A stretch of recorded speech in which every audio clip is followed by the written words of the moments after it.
Hello, everyone, and welcome to the Spurs Up Show, best Gamecocks podcast on the internet. Today is Tuesday, November the 30th, 2021. Today's show, former Gamecocks football player Alex McGrath joins me each and every single Tuesday to help break down just what happened over the weekend as South Carolina drops their season finale to their in-state rival by a final score of 30-0, guys. We also look back on the 2021 football season as a whole as Alex McGrath gives his full thoughts on Shane Beamer's first complete season in Columbia, South Carolina, guys. All that, much more here on a packed Tuesday show. And it's all brought to you by our friends, as always, over at Upstate Movers Group. Guys, for all your moving needs this holiday season, be sure to get in touch with our friends over at Upstate Movers Group. You can find them on social media at Upstate Movers Group. Or, of course, if you have any other questions, go to their website, upstatemoversgroup.com. That's upstatemoversgroup.com. Be sure to check them out and tell them Chris from the Spurs Up Show sent you. Let's get it.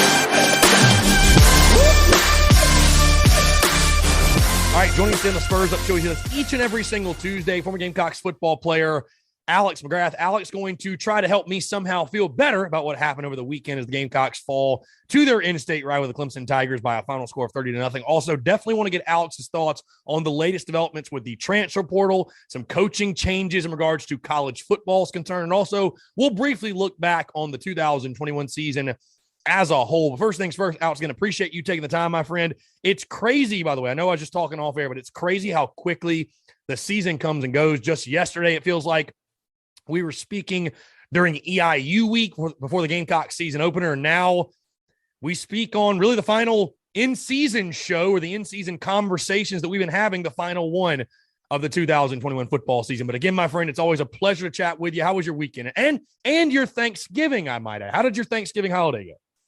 It was great. Had some good turkey, great food. Got to catch up with the family for a little while. Had a great weekend. The weather was beautiful here. Got a lot more of the Christmas accoutrement decorating done. So hanging some outdoor lights. Fell off a ladder. The usual stuff you do on the weekends. Doing your best Clark Griswold impersonation.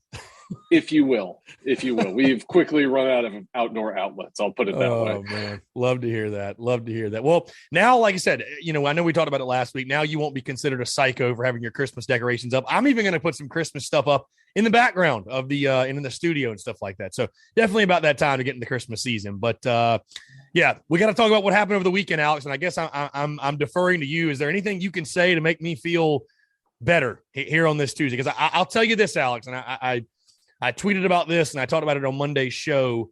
And it's one of those things where I think as you get older, obviously, when you're a kid, your team losing a game can bother you for multiple days, right? And there's some people out there that it like ruins their week. And I think as you get older, you kind of get over that and you're like, hey, I hate to say it's just a game, but you learn how to cope with it much better than your younger self. I will tell you this, which this is not normal for me after a South Carolina loss. I don't know. It has been a very long time since I have been as dejected and distraught and just down and out as I was on Sunday after a Gamecocks loss. But sure enough, that's where I found myself. I went to the basketball game at CLA. It felt like a morgue. I think most people shared that feeling with me. I mean, I don't even know where do you want to go from here? Is there anything first off you can say to me to make me feel better about what happened on Saturday night? No, I can't. That was just actually, I got to give a shout out to a guy that works in my office. So credit to Kenneth on this one, but he said the best thing he saw on the internet this weekend was it looks like Clemson came to collect their rent check. I don't even really know how to spin it in a positive way. I mean, defense, once again, hats off to them. They played a great game. It's just, it's like we all of a sudden kind of got the ball rolling on offense, and then you backtrack to Texas A&M. And I don't know. I mean, we can get into that, but there's just a lot of stuff that happened that shouldn't have happened in week 12. And, I guess on an upside, they're going to get another month of practice in. We're going to a bowl game. Everything that's transitioned outside of our bubble here could lead to some really positive development. So I'm kind of leaning that way with it. But, Saturday night was an abomination. Saturday night, I really feel, Alex, was just everything that hurt you in the 2021 season. It was just amplified. I mean, really, truly. I mean, you look at the numbers. You got outrushed 265-43.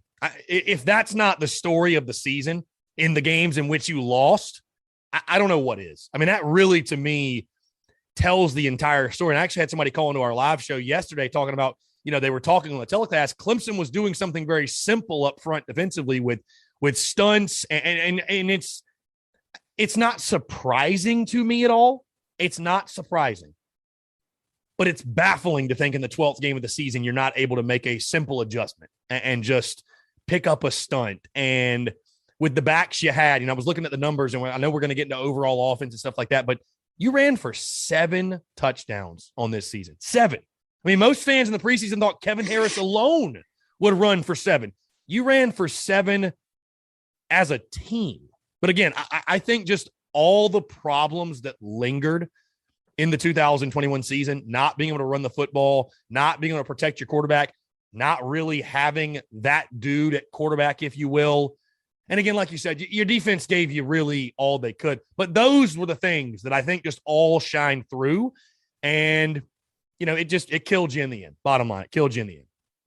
It did. No, it absolutely did. And it's just, looking back on it, it's funny kind of reassessing where we were, prior to EIU and what we thought the strengths and weaknesses of the team would be. And I would tell you, through those 12 games that we all watched, the biggest strength on the team was probably what we felt like was going to be the biggest weakness. And that was the secondary. And they just played out of their minds all year long and created turnovers, put the offense in a good position. And it's just like, you weren't ever able to capitalize on these things. And, held Clemson to 99 yards passing.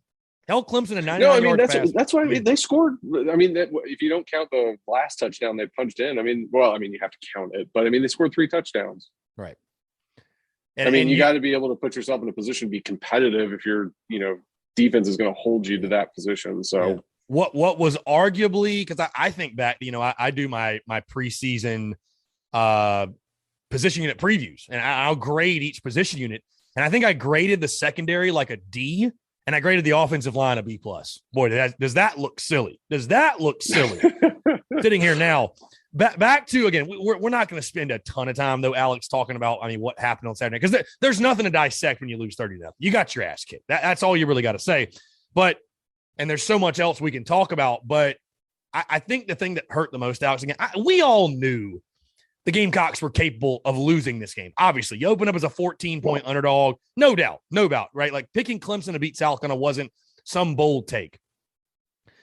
But you just felt like for the first time in forever, that you had a realistic shot to beat these guys. And not only do you not do that, but you get blanked on your home field in prime time, and the average margin of defeat in this 7-game losing streak, Alex, is 26 points. Again, you've been in a locker room and you've been a part of this rivalry. And so the mental edge, I don't know if you knew this also, Alex. Do you realize there has not been a Carolina Clemson game decided by 10 points or less outside of 2015, which was really just one of those weird out there kind of years after Steve Spurrier had resigned? There's only been one time the game was decided by 10 points or less since 2007. So it's been a blowout basically every year. But yeah. I ask you, I don't even know if you're really going to have the answer to this question, but you've been in a locker room, you've been a part of the rivalry. What's got to change as far as like the mental edge? Because the only thing you can say here on this Tuesday is, well, we got to coach better. We got to go recruit some big time athletes. And those things are true. And I think what Steve Spurrier did in approaching the rivalry was very smart in not necessarily taking importance away, but putting importance on other things and other goals and saying, hey, winning the SEC East is our goal, winning the SEC championship. It's not all just about beating Clemson. We're not here to go 1-11 and beat our rival. We want to go 11-1 and go to the SEC title game, and that will take care of itself. But I mean, is there anything specifically you look at, like what's got to change in the rivalry, man? Because while it may not be the single barometer for success and that's all that matters to fans, it's a very big game for a lot of people. And I just feel like the mental edge, it felt like, Alex, from 2009 to 2013, we dominated Clemson. And I remember being at the 2013 game and watching all those games, and it got to a point where I feel like Clemson feared the Block C. And whenever South Carolina was playing Clemson, it didn't matter what the score was. I was like, I know something's good is going to happen because it just always does. We always beat Clemson. And now that is completely flipped in the reverse. I mean, is it as simple as you just got to go get some big time program changing players? I mean, when you look at the rivalry as a whole, what's got to change to at least start to flip it back in South Carolina's favor? Not even win, but get back to competitiveness. I don't even know that it's necessarily a mental edge. I really think it's just players. At the end of the day, I think that's the only. I mean, because if you look at when that rivalry swung, like from us winning 5 in a row to Clemson now just kind of running away with it, like the programs went in totally different directions. Right. So you get something back that's more on equal footing, where you have guys that can be competitive with the athletes that Clemson's brought in over the last decade. I mean, that's what's going to get you back to that spot. I don't even know that it's necessarily like a mental edge thing. I mean, sure, it could be, and you could argue that with pretty much what we saw from 2009 to 2013, where a lot of those Clemson teams, they had players that were definitely better than or equal to what we had on our sidelines, but I still think like we had better players during that run than they did. And I think that's what's going to flip it back, in addition to the fact they had, generational quarterbacks back to back that were helming that ship. And, given that scenario, that's what, and it doesn't even have to be a generational quarterback, but you've just got to get the players back on equal footing. And, even the guys on game day on Saturday were saying the same thing. Like, there couldn't have been more complimentary of what Coach Beamer has done to this point. But, their comments in regards to the game is just basically South Carolina doesn't have the players to be competitive in this right now. They will, but they don't right now. And I think that's what you've seen over the last 7 years. And while you're good. I was going to say, while it's disheartening, it's the reality. It is. I mean, there's not a magic elixir you can just, run in there and shake in the locker room and spray on everybody. And it's like, okay, yeah, we're not like mentally like challenged by this anymore. But it's really just having the guys that are, and it's just better players. Yeah. And you mentioned the quarterback position, Alex. And of course, we all know how important that is. You don't have a quarterback, you don't have a chance. And listen, I've got nothing bad to say about Jason Brown. I think he did the best possible job you could have asked for, beating Florida, beating Auburn. I think he'll forever go down, in a positive light to Gamecock fans for being sort of this underdog story and finding a way to get those wins. But the quarterback position, while it's not all on that, we can talk play calling, we can talk offensive line. Of course, they were the problem. But Alex, I don't know if you realize this, and I posted this on Twitter yesterday. Since 2015, so 6 years, the Gamecocks have started 11 different quarterbacks. And I understand some of those have been due to injury, and I understand. I get it. But 11 quarterbacks. It seems like a lot. I can go down the list if you like now. No. I believe you just. I don't know. I think this might like, take you. This might take you down memory lane. Mitch, Orth, Nunez, McElwain, Bentley, Scarnecchia, Holinsky, Hill, Doty, Nolan, and Brown. So all those, and there's been others that have played. I mean, I didn't mention Dak Joyner. He didn't start a game, but he played. So there have been others that have played as well. But my point being is this. Again, we talk about, Shane Beamer's to-do list as Gamecocks head coach. And I promise to those tuned in, we're going to get in the Satterfield discussion here in just a second. But when it comes to going into next season and the future of kind of football, I don't know how high on the priority list it is for Shane Beamer, but finding truly QB1, finding that guy, I mean, that to me has got to be damn near his top priority moving forward. It has to be. I mean, like if you look around at anybody that's successful, that's what the general cog in the wheel is, right? I mean, like Georgia's kind of an aberration, just because that defense is. I don't know what other adjective you could use to describe their defense. Yeah, like this year, like we could be starting at quarterback for Georgia and it'd probably still be 12-0 right now. But the main thread in all of that is finding that consistent signal caller back there that understands the offense, where everybody's supposed to be, what they're supposed to be doing, and knows how to make the changes that are necessary. And until you get that piece in place, you're like having offensive consistency is going to be really hard, no matter who your offensive coordinator is. Right. And, obviously we'll get into the Satterfield discussion, but I've got a lot of takes on that too. Yeah. Well, and people talk about too, like, oh, you got to have the right OC to have recruits want to come play with this guy. Well, when you have that big time quarterback too, that helps. That helps bring offensive playmakers like, hey, this guy's going to get me the ball. And now that the season's concluded, right? The regular season's concluded. There were a lot of fans who thought I favorited to Luke Doty and I was biased to Luke Doty, and I wasn't. My stance will always be the same. Play the best player. Just play the guy who gives you the best chance to win.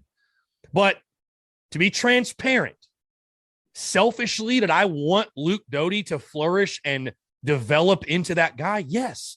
Because who doesn't want that guy to cling to? Is anybody else tired of going week to week to week and not knowing who our quarterback is? I mean, that to me, Alex, just gets exhausting. And I can't imagine, again, you've been in the locker room. For a fan, that's exhausting.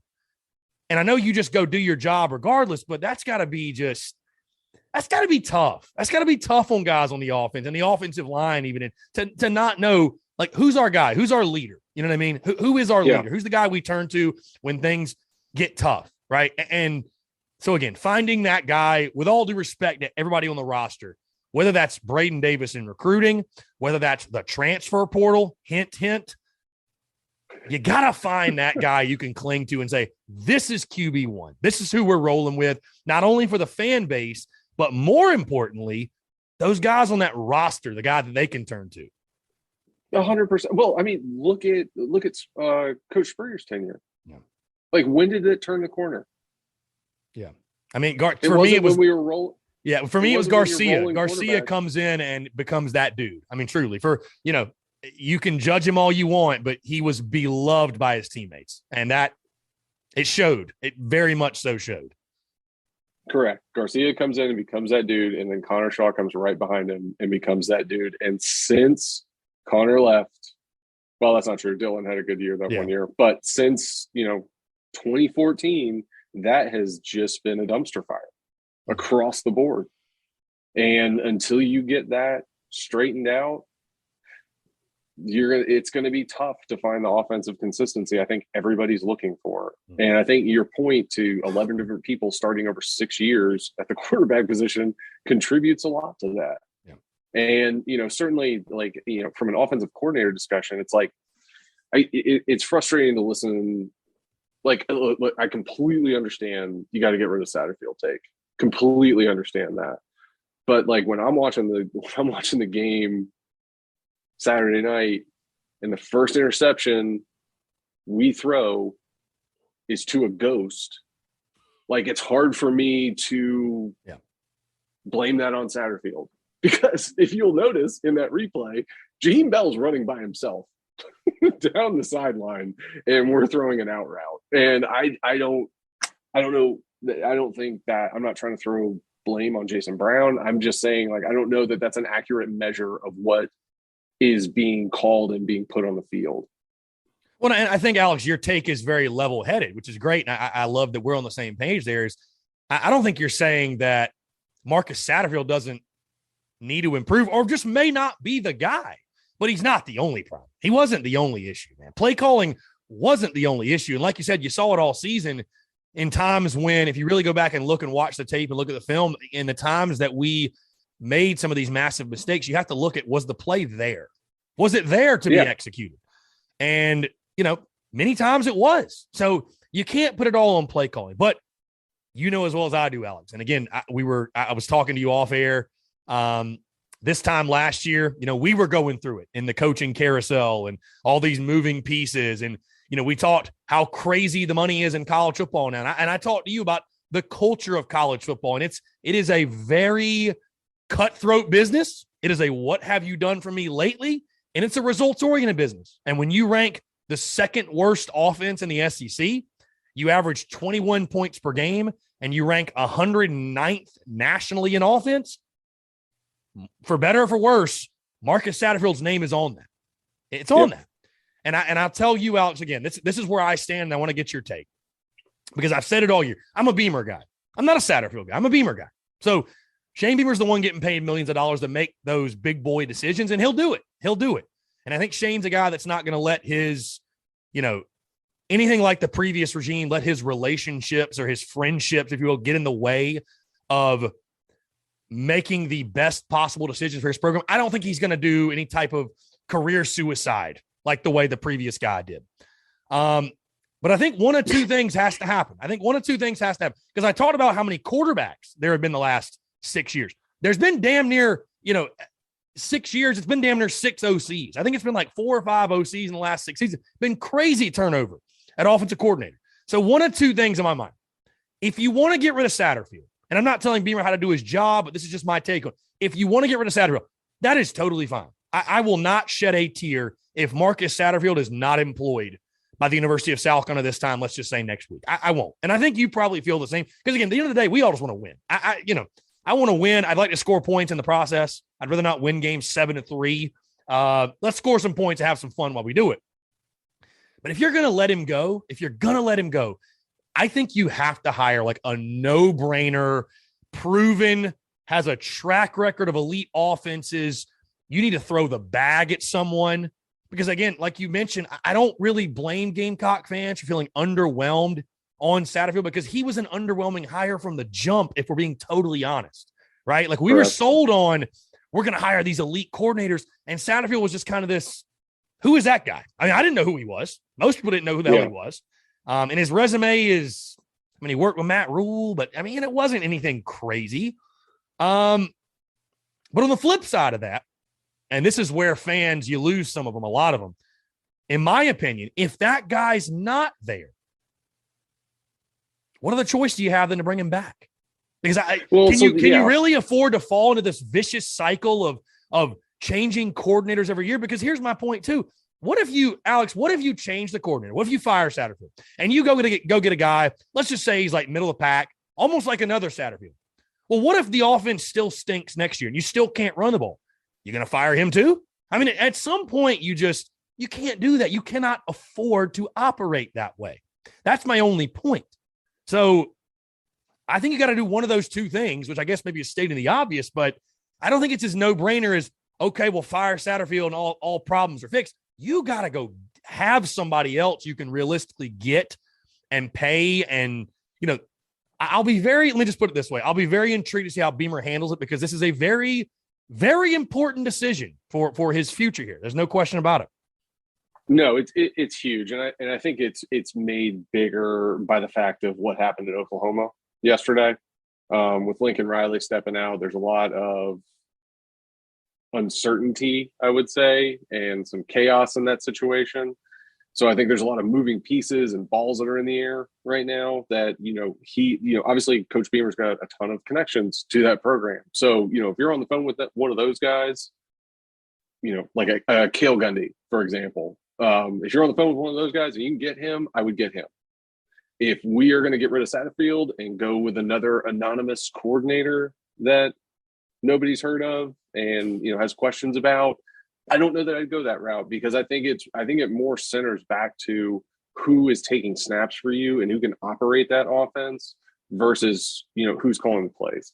And I would say, even in that note, one of the more frustrating things to watch from like an offensive perspective is, a coordinator coming in and being like, this is the scheme we're going to run and we're going to run it instead of being adaptive to what you have in front of you.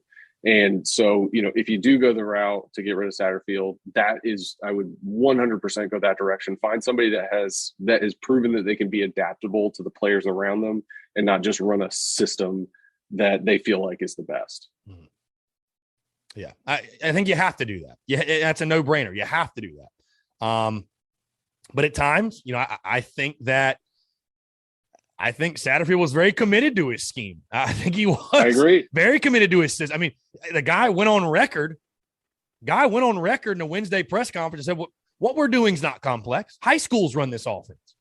I mean, that's all fine and dandy. You want to defend your own scheme, but 21 points per game, man. And the stats, proof's in the pudding right there. It's right there. I mean, to your point, it's tough to shake that off. I mean, your name's attached to that. That's what you did for 12 games. And, that's definitely not good enough, no matter what the situation is.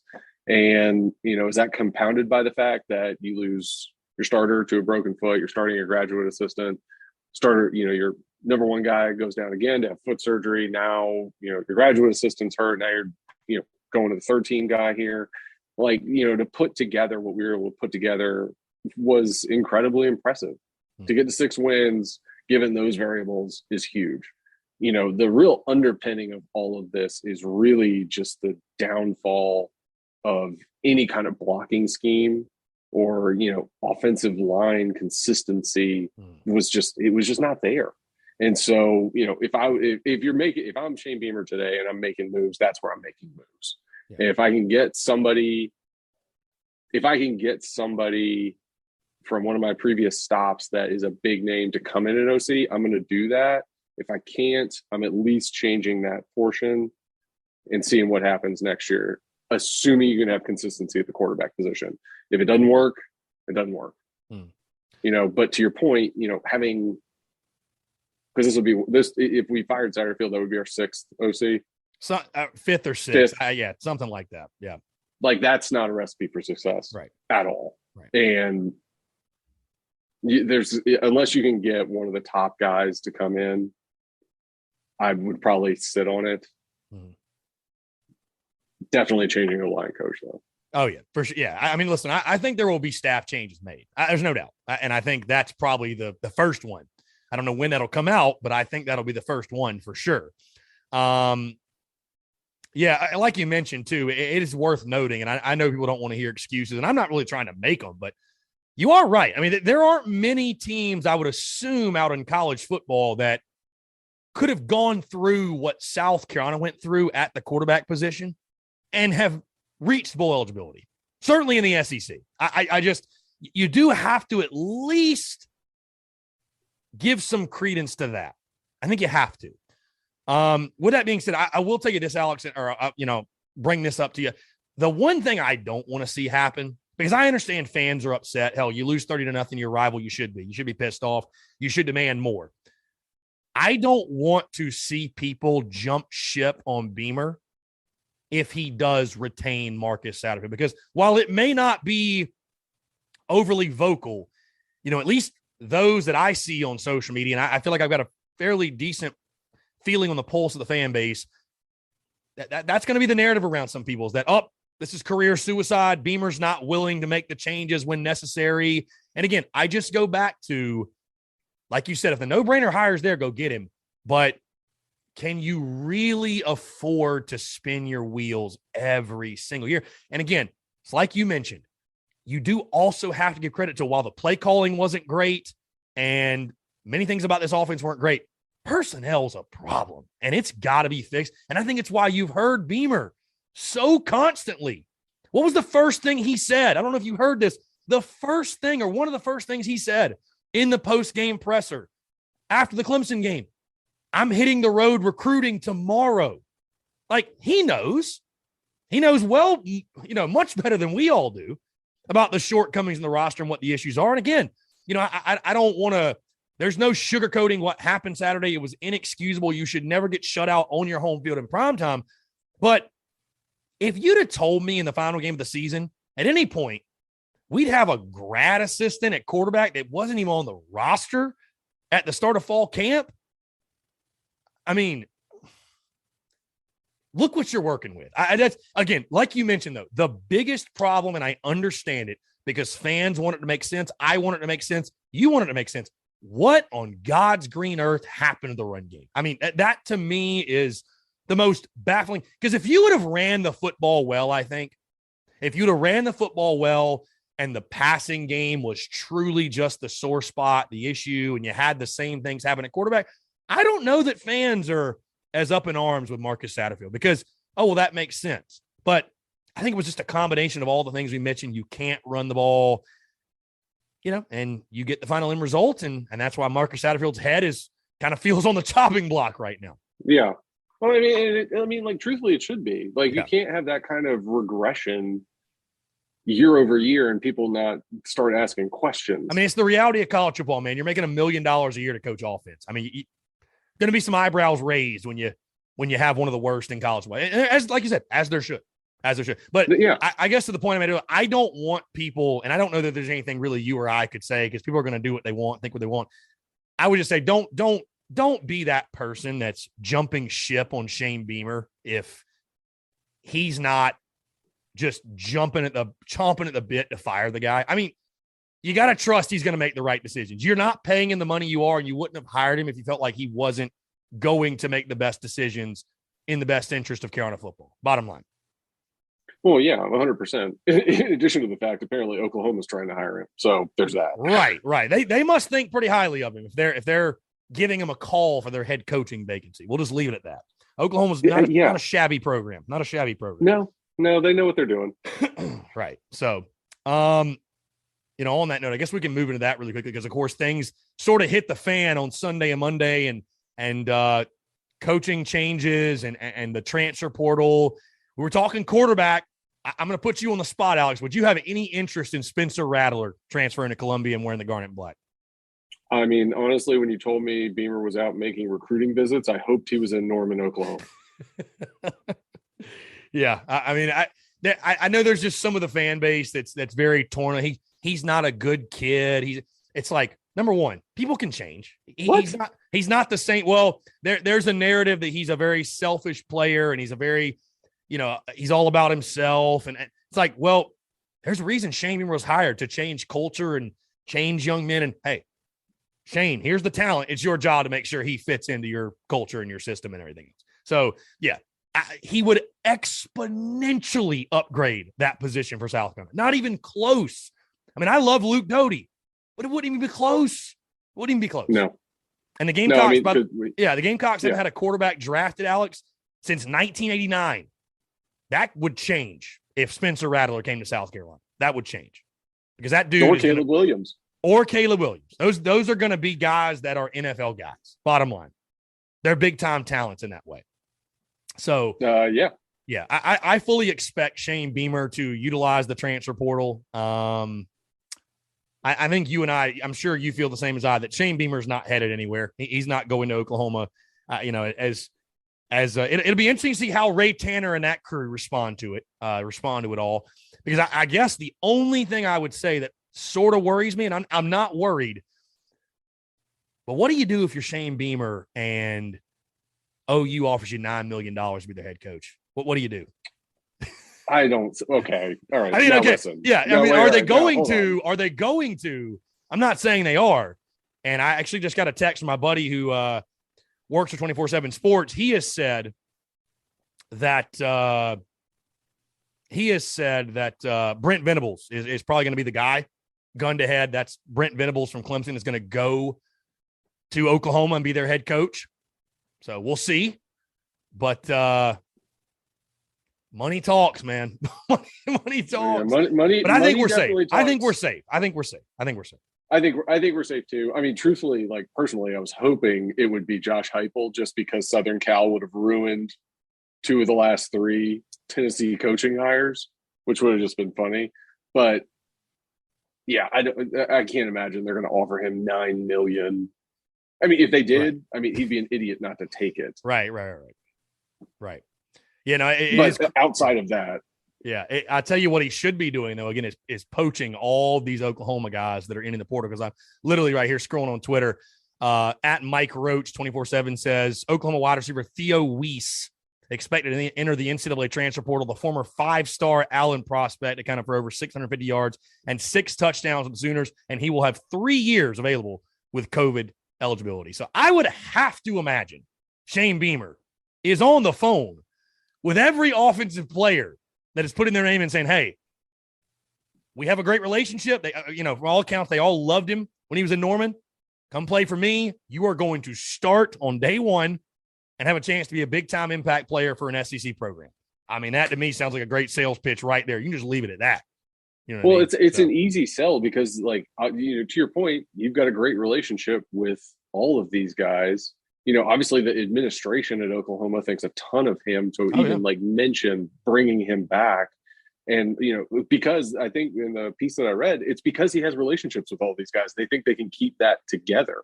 And, if you can get out there and sway them back this direction, this could be a gigantic boost for our program. Shane Beamer says to Oklahoma, joke's on you, because not only am I not coming back, but I'm going to take the other guys with me. So, yeah, joke's on you, OU. Before we get into just kind of a brief Alex 2021 season in review, if you will, because of course, like I said, we are talking on Tuesday after the season has concluded. And the Gamecocks sit 6-6 bowl. They will find out their fate on Sunday. I do have to ask, since we're talking coaching carousel, and I will say it feels good to be on this side and not be, because it felt like for weeks you and I were talking about the coaching carousel and this name and that rumor. One guy who found himself in the rumor mill and interviewed for the job twice, Billy Napier, headed to Gainesville, taking the head coaching job at Florida. Any thoughts from you on that at all? I mean, I don't, who knows how he'll fare, but the expectations we know will be sky high for him in Gainesville. I mean, any thoughts at all? I mean, I know we kind of dove into him last year a little bit, but I thought that was an interesting hire for sure. Yeah, I don't think that's going to work. Just my 2 cents. I don't think that's going to work. Fair enough. I mean, Clemson ran him out of town, and then he built something nice at, Louisiana. But I mean, Florida went to the SEC title game last year and they axed their coach this year. So you're going to have to temper expectations or give him some time. And I don't know that they're going to do that. Yeah. I think Florida's fighting in a more severe way, sort of what we're fighting in the sense of, I think one of the things that probably hurt Mullen the most, outside of being just a kind of a quirky, weird guy, for lack of a better way of putting it, was, your friends over at Georgia are crushing it and they're killing you in recruiting, and Clemson doing what they're doing. And, it's like, again, what have you done for me lately? Just talk about cutthroat. I mean, that's a perfect example. I mean, Dan Mullen, the record he had there and what they did, you're gone. That just goes to show you, really, it's truly a what have you done for me lately, results oriented business. So that showed it. Alex, before I let you go, sure. Yeah, it's insane. Alex, before I let you go though, again, I just really quickly want to give you an opportunity, because again, it's a little emotional, my man. The last show of the 2021 regular season. Again, I know we'll talk again, because obviously we've got a bowl game. Thank God we've got a bowl game. I would have to imagine there will be news that happens between now and a bowl game, and of course practices and stuff like that. And so we'll definitely chat again at least one more time this 2021 calendar year. But I just wanted to give you the opportunity to, I know Saturday night left a really bitter taste in our mouths, but that can't take away from what Shane Beamer did in his first season. And we talked about it last year when he got the job. We communicated all throughout the preseason. And of course, week 1, when you and I first spoke for the 2021 season, getting to a bowl game was going to be a massive success for Shane Beamer. When you take into account what he faced, this roster, the personnel he was left with. So you go 6-6 in the 2021 season. Your overall thoughts, feelings, anything you want to share on just, I guess, your overall takeaways from the 2021 season that was, things you liked, things you want to see improve, and your overall feelings on the state of the program after year 1 under Shane Beamer. So I would say off the bat, I think every single one of us, everybody listening to this, everybody that has a rooting interest in South Carolina should be very, very proud of what this team put together this year. And I think, going back to when we talked before EIU, I know we were giving out season predictions. And I think I probably came down somewhere in the neighborhood of like 4-8 for the year, just because looking at the schedule, looking at the roster we had coming back, I didn't know what was there. Knowing what we know now through 12 weeks, the turmoil that we've been through, to be sitting here at 6-6 today, playing for a bowl game with a chance to go out of the 2021 season with a winning record, I think is a monumental accomplishment, especially when you look at what we went through at the quarterback position, what the offensive line has produced, the unbelievable growth of the secondary that we've had this year under Clayton White. I think there are so many things to look back at this season that are huge positives. I think where people struggle with this is, or at least what I've seen and heard people say is like, 6 wins, just, we're eking by Vandy, we're eking by East Carolina, we're eking by Troy, in these games that you should run away with, we didn't run away with them. And it kind of leaves like a sense of disappointment kind of just lingering there. But at the end of the day, you won. You got the wins, you're going to the bowl game, you got a chance to have a winning record in year one. And I can't understate how much positivity that brings to a program. I think from a culture standpoint and what Shane's been able to instill in these players over this first season and keeping everybody together through the ups and the downs of all of this, I think speaks to his character. And I think it speaks more broadly to what we have coming down the pipe and what we all have to be able to look forward to and be excited about in the next 5 years and where this thing could go and what it could grow to. And I think all of that being said, we have something that there's a foundation laid now that we can be proud of, and we have something to look forward to next year and the years after that. And it's exciting to watch this thing get built up. And I think the way that we all wanted it to be built up on, positivity, somebody that wants to be there, a fresh voice to come in and craft this thing the way that he wants to craft it. And I'm excited more than anything to watch that go through. There are going to be changes in the offseason. I'm sure there will be. I'm sure there's going to be staff changes. Who knows what's going to happen with the transfer portal, who's coming, who's going. But I think that foundation, at least in year one, has been laid. And I think it gives us something to really look forward to and be excited about in 2022. Yeah, very well said, Alex. And I would challenge people as well, because you mentioned like the Vandys and the ECUs and the Troys, and I get it, right? Style points matter to people in college football, but I would really challenge fans to change the narrative and at least see it from both sides. See both sides of the coin, because on one hand, you can say, oh, you eked by in those games and you backed into wins, I heard fans say.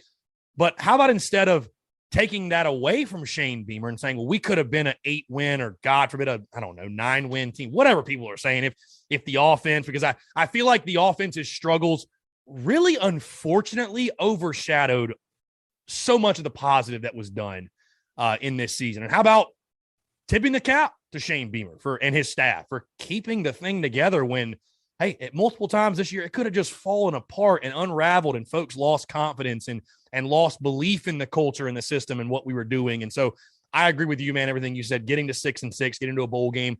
We all said it during the preseason that would be a success. Let's not lose perspective now and not realize the job well done. Even with the final game, I understand it hurts. It still hurts me. But even with that factored in, like you mentioned, man, the fact of the matter is this: if you'd have told any Gamecock fan, hey, you're going to be sitting there after the Clemson game, you're going to a bowl game, and if you win, you will have a winning record for the 2021 season, who would have turned that down? Who would have turned that Nobody. down? Not a soul. Not a single soul. Not even if I told you the score of the Clemson game, you'd have been like, you know what? Whatever. We're going bowling. That's that's a massive improvement. So after the last 2 years of Gamecock football that we have endured, like, to have a chance in Shane's first year to have a winning record in a bowl game it's huge. Yeah.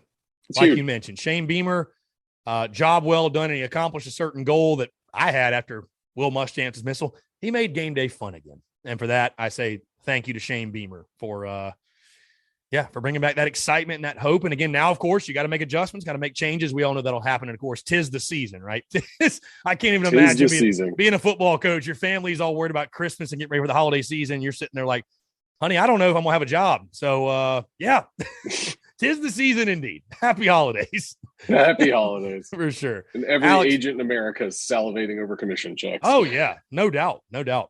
Alex, man, it's been a pleasure. Truly, sincerely, again, I want to thank you. Obviously, our third season together doing this. And like I said, we'll chat again because, of course, thank goodness we have a bowl game. We will anxiously await the announcement of that on Sunday, December the 5th, when the Gamecocks will learn their fate this Christmas season. But again, sincerely, my man, thank you so much. Again, our third season in the books, the regular season in the books this year. It's been an absolute blast. It's always a pleasure to chat with you. And I know our audience really appreciates your insight and perspective as well. So again, always a pleasure, my man, and just want to say thank you so much from the bottom of my heart. You continuing to do this and provide such great value for all the listeners out there. No, man, it's my pleasure. I love it. Gives me an outlet to talk about all the frustrating things I watch on the weekend. So no, I appreciate you even letting me do this. For sure. Again, he's Alex McGrath. I'm Chris Phillips. We appreciate you guys tuning in, and we'll catch you next time on another episode of the Spurs Up Show.